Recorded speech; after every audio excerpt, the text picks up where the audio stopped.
Hey everybody, welcome back to Ogre Speed Shop. On this video, we're going to talk about the new brake system I'm going to put for the rear of the Firebird, for the 69 Firebird. So basically what I'm going to do is eliminate the middle rubber line. I'm going to do body mounted hard lines up to the each side, rather than them being mounted on the axle. They're going to be mounted to the body. That way when if I need to remove the rear end for any reason, I just pull the calipers off, hang them, and then pull the whole diff out. Not have to worry about the brake lines being disconnected or anything like that. So stand by and enjoy the video. All right, so these are the parts I have so far for the brake conversion. I got me a 1/4 inch T because the line coming off the back of the car, or the original stock line, has a 7/16 20 flared nut, so double flare nut. And so we're gonna be putting that into the main body on the car. So the main line coming from the front of the master cylinder to that. They're going to be running the 5/16 lines out of these, and these are a 5/16 tube to 7/16 20 tube nut. So converting it to that, so it'll fit the 1/4 inch. I couldn't find one that was a 1/4 inch here, I'm sorry, well, it's 1/4 inch tube to 3/16 tube.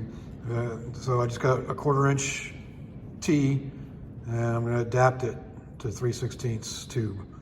All right, so as you can see right here, there's my original brake line.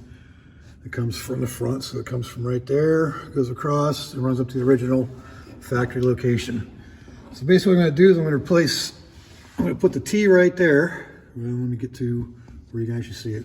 So the T is going to go in the original spot right there. And then I'm going to run new hard lines from that point out to each wheel. I'm going to drop my phone. My right side up, yep. So basically what it's going to do is replace this rubber line here. So that's going to go away. And that whole union's going to go away. Then this bracket here is going to be mounted up in here someplace, and that line's going to be directly to it. So that way I just pull the calipers off and hang them, and then you don't have to worry about it at that point. So that's where we're at with that. All right, so the first thing I'm going to do is I'm going to remove those lines right there and get them off the car, because they don't need to be there anymore. I'll be changing everything up and making it a little bit different and better. So let's get to that.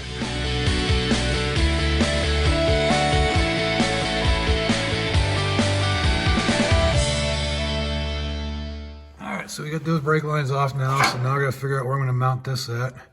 So I'm gonna bring the differential up to ride height, so I can figure out the best place to mount this, whether it's gonna be on the inside here or on the frame here on the front somewhere. But I gotta get the ride height first. So let's do that. All right, for this I'm gonna shoot for about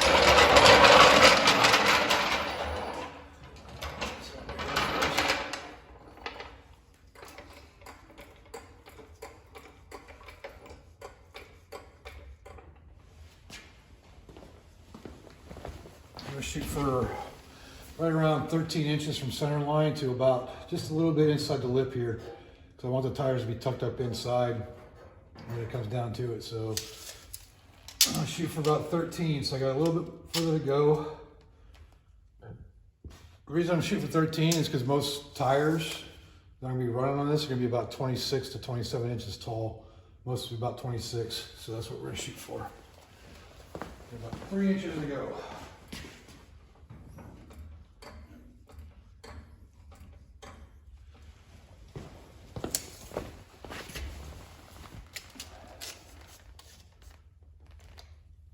Just below it, so about another 1.5 inches.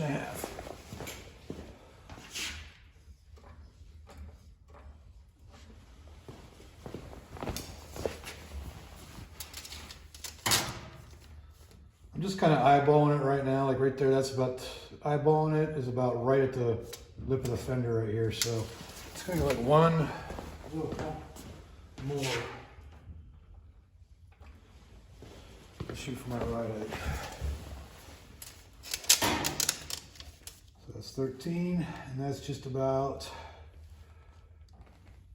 1/2 inch inside the fender, so maybe just a little bit more. Okay.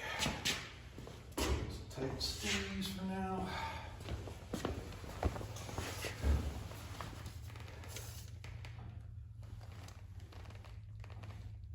There you go. That's about 3/4 of an inch inside the fender. So that's a good happy medium for where I want my ride height to be as far as with the floor link and everything. So we're gonna go for that and leave it there. Get some jack stands underneath it so I know the distances I have for my brake lines.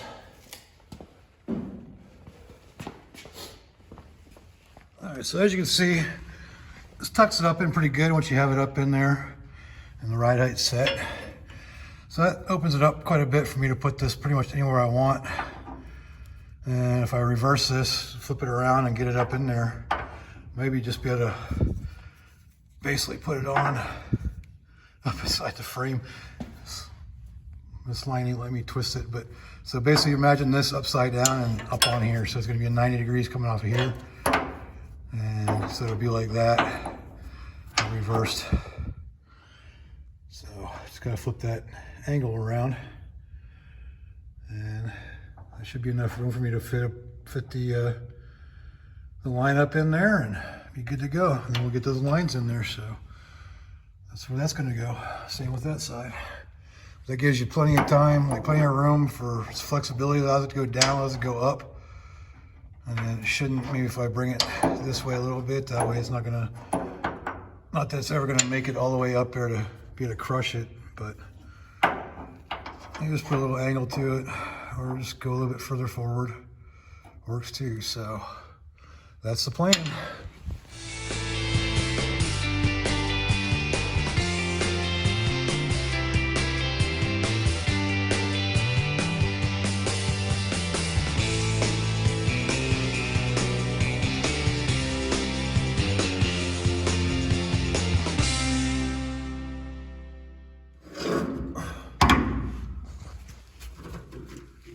All right, so I got this side where I'm on. I actually decided to go a little bit forward of the axle. So that's gonna be up in there. And if you look over here, there's a mark in about the same area for that side. So this side will go there. So that's gonna be my mounting points for those brackets for the brake lines. And it gives me plenty of flexibility for the hoses to move and not get pinched. So there you have it. All right, as you can see, I got the brackets tack welded in on both sides over there. So now I'm gonna go ahead and hook the lines up, and then I can figure out where I'm gonna be running my hard lines to. I think they're pretty well spaced properly, they're the same. So now that can go up in there. And I can run the hard lines from there over to the middle. So let's make some hard lines. All right, let's get this T-fitting hooked up to the main brake line here, so then I can start figuring out routing for the other brake lines. Dang it. I'm not having good luck with my lights and stuff today.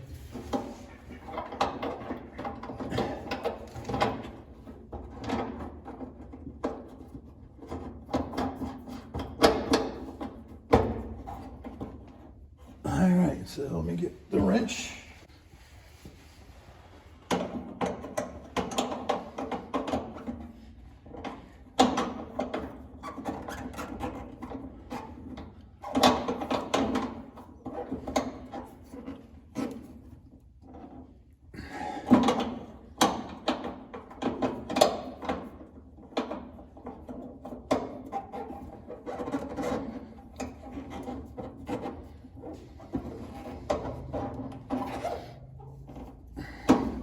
Yes, I use 2 nut wrenches.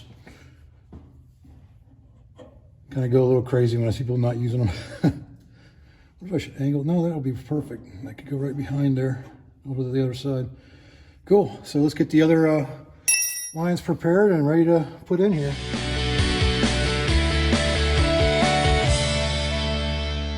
I got one of these lines cut, took the end off of it right here.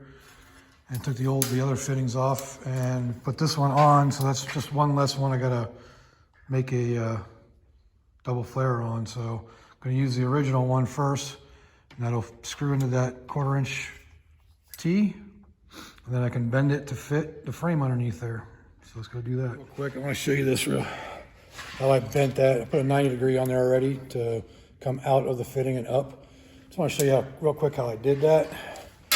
So got this little bender from Harbor Freight. It actually works really good. It's got 1/8 inch, 3/16, and then 1/4 inch on it. So it works really nice.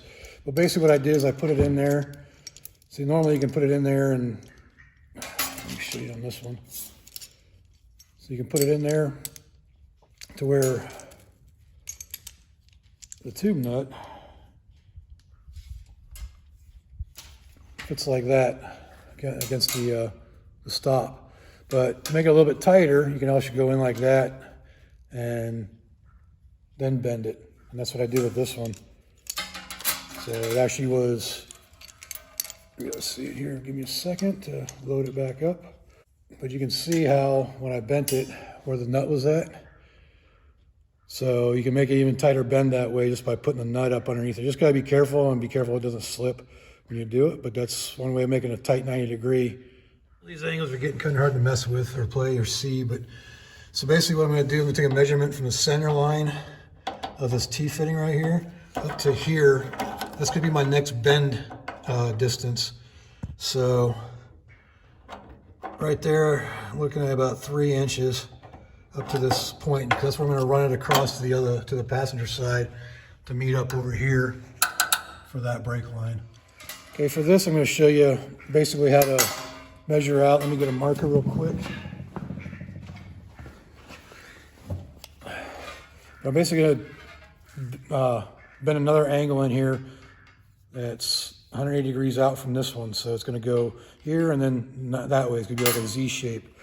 So I measured it at 3 inches from the center line of that, so it's showing ones, from the center line of that T. So I want to go 3 inches from the center line of that right there. I don't know if it's even getting the shot or not. Might go just a little bit less, just so I know it's going to fit in there. Let's go about just shy of 3 inches right there.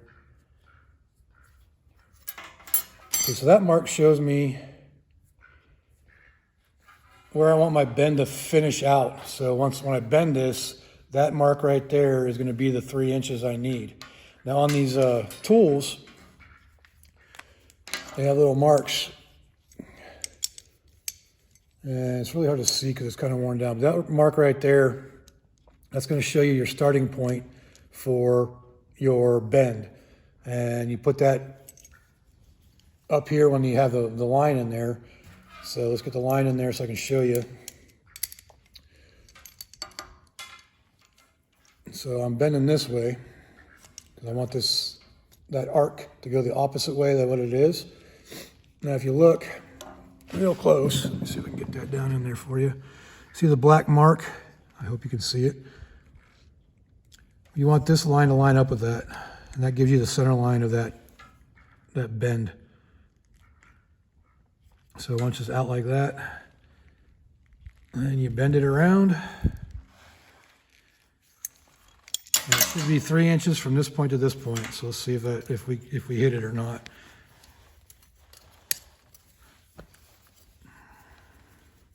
So from that point to that point, just under 3 inches, which is what we were measured for. Hope you can see that. So that should fit up in there nicely. So let's go test fit it. All right, so I got this line for the passenger side done, if you can see it. So basically all it's left to do is put this tube nut on and flare the end of it. So we're gonna do that right now. Get all this other stuff out of the way. Get out my good old flaring kit here. We're doing 3/16, which is a small one. Put those in there. I do have a video on doing flares, but it wasn't for a double flare like this. It was for doing just a flare for fuel lines. So hopefully, this is hard to do sitting down, so I'm gonna stand up. Put that in there. I'm gonna get it set up and then I'll show you what I did to set it up. There, perfect. Tighten that down real tight. If you look down inside there, let me see the camera. See how that line is flush with the die? So that's where you want to start out with. Then you move on to your actual flaring die. Stick that in there. This is what gives you the double flare. Spin it down, lock her in, and squeeze until it stops. And back her out. And remove that die. Now you want to go with your 45-degree angle die. This will give you your double flare.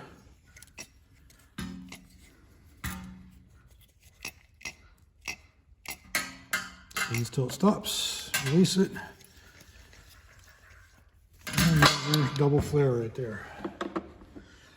Pop it out. And voila. Now we have a double flare for that fitting right there.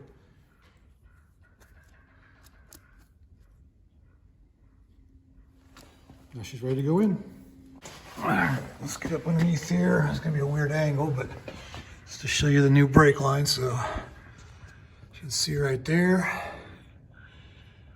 Runs from the T across the way, up and over the brace, and down into the T, the flexible line. So there you have it. Got one side done, now I gotta do the other side. All right, and this video here, you pretty much get the idea of what I did as far as the brake lines go. Still gotta make that one on the driver's side, but it's a real short one, shouldn't take very long to do. But this video is getting kind of long now, so I just wanna make sure I get this out so everybody can see what it took to do the custom brake lines on the back of the Firebird. So if you liked it, leave a like down there, subscribe if you haven't yet, and leave me a comment. Let me know what I can do and what I can do better. So until next time, I'll see y'all later.